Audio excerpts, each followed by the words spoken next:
everybody, Dana Sparks, broker of Maximum One Greater Atlanta Realtors, and today's contract tip has to do with time frames in the contract and some issues to be aware of so that a seller does not prematurely terminate a contract and default on the contract.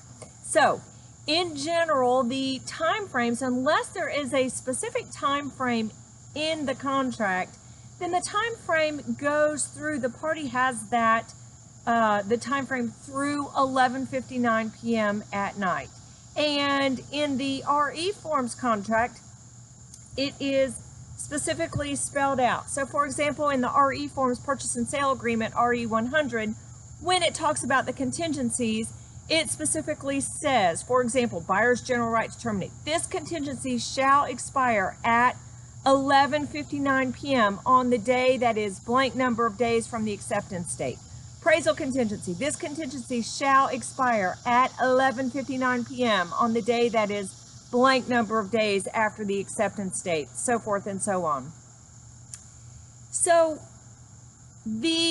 typically the close date, the contingency time frames, the buyer has, generally speaking, the buyer will have through that entire day to perform or get an amendment executed to extend the time frame for that period. So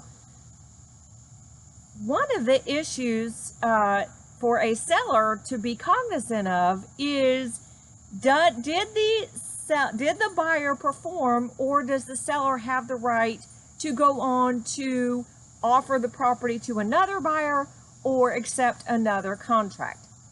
So one example would be closing. So if a buyer is scheduled to close on such and such day and there are no amendments extending it that have been executed, the seller must wait. The contract is still intact between the buyer and the seller through that entire day. Now, whether or not you're going to arrange for a closing attorney to actually execute closing documents at 11 p.m. at night or 11:59 p.m. at night, that is another issue and probably highly unlikely. However, the buyer does have through that day to send over an extension. And in the GAR purchase and sale agreement, the buyer and seller have agreed that a buyer may, or the seller, either party, may extend the contract unilaterally. So let's say you had a closing date and you had a closing scheduled for 3 p.m., 4 p.m., something like that, and it's not going to close.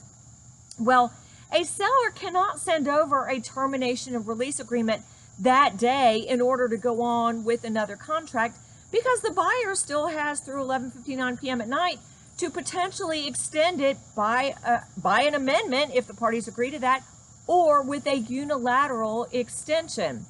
Now, if you do that, if you are a seller and you are running close to the end, or you're on the last day of a time frame, specifically, let's say a closing date, then hopefully the buyer's agent would send you an email, or more specifically pick up a phone and say, hey, I just want to let you know I sent over the unilateral extension or sent over an amendment to negotiate, but as a professional courtesy. But the contract states that per the terms of notice, and let me just briefly, I've done several videos on that, but let me just briefly go over where that is in the purchase and sale agreement. Under the GAR purchase and sale agreement, paragraph C1, it does state that notices shall be in writing, signed by the party giving notice, and that it can be done electronically, and delivery of notice. A notice to a party shall be deemed to have been delivered and received,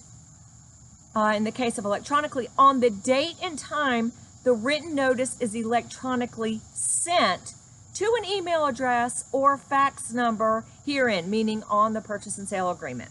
So again, it would be a professional courtesy if the buyer's agent would contact the listing agent and say, hey, I just want to let you know that the buyer just sent over a unilateral notice to extend the contract. But nevertheless, the party has through that full day to do that. So the seller can't act until the day after to terminate the contract and request the earnest money or decide about what happens to the earnest money. So you as a listing agent, if you don't hear from the buyer's agent, again, number one, you need to wait till the next day. But number two, make sure to check your email. And remember that for a variety of reasons, emails can go to a spam. So check your spam, check your junk. Also, if your company's fax number printed on the purchase and sale agreement, then notice to that fax number serves as notice. GAR has a handy form that you guys can use. It is called the F-264 Reminder of Important Dates in the Purchase and Sale Agreement. And this is a great form once you go under contract to fill out, and it has a place to fill in binding agreement date, the amount of earnest money, and then all the contingency time frames, appraisal contingency, financing contingency, so forth and so on, closing and possession. And this would be a great form to fill out for you, for your clients, for the co-op agent, and hopefully they would share it with their clients too. And then this form would be updated as time frames got updated by amendment or by unilateral notice. But again, sellers don't prematurely terminate a contract and thereby default on the contract. So for example, if a buyer fails to close, then the day after that, the listing agent would send over a termination and release notice to the buyer's agent requesting the earnest money for the buyer's failure to close as of the last contractual closing date. But again, that buyer has through that day of closing. Another thing just to keep in mind that, again, I read it in the terms of notice, and that is also spelled out in the RE forms standard terms. It is only the parties to the contract. The essential parties to the contract are the buyer and the seller that can send notice of termination. So once a seller is under contract, there are very few ways a seller can actually contractually terminate a purchase and sale agreement, a transaction. So for example, let's say you represent a seller and you get an email from the buyer's lender saying that that lender is not able to give the buyer that loan.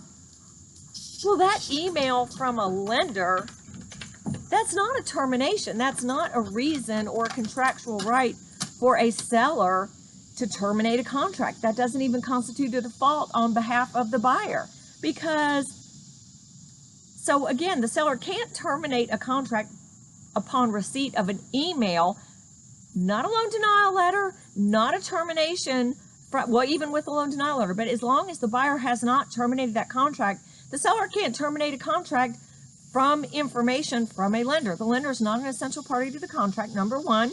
Number two, seller, you don't know if that buyer went and applied for a loan with another lender. If they did not terminate within a financing contingency, a buyer can come to closing with whatever funds, whatever source of funds to close the transaction. So they could have gotten a loan or getting a loan from another lender. They could have cash. They could come up with any number of ways to actually complete the purchase on the closing date. So again, just because the seller, if you get an email from a lender stating that they're not going to give that buyer the loan, that doesn't give you, the seller, the right to terminate the contract. If you do, you will default on the contract.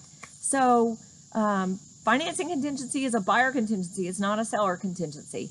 Anyway, just a couple of things to keep in mind, specifically when you are representing a seller to prevent premature termination of a contract and defaulting on a contract rather than the buyer actually terminating or the buyer failing to close.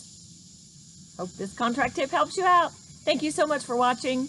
Dana Sparks, broker of Maximum 1 Greater Atlanta Realtors, satisfying your needs with service, innovation, and education.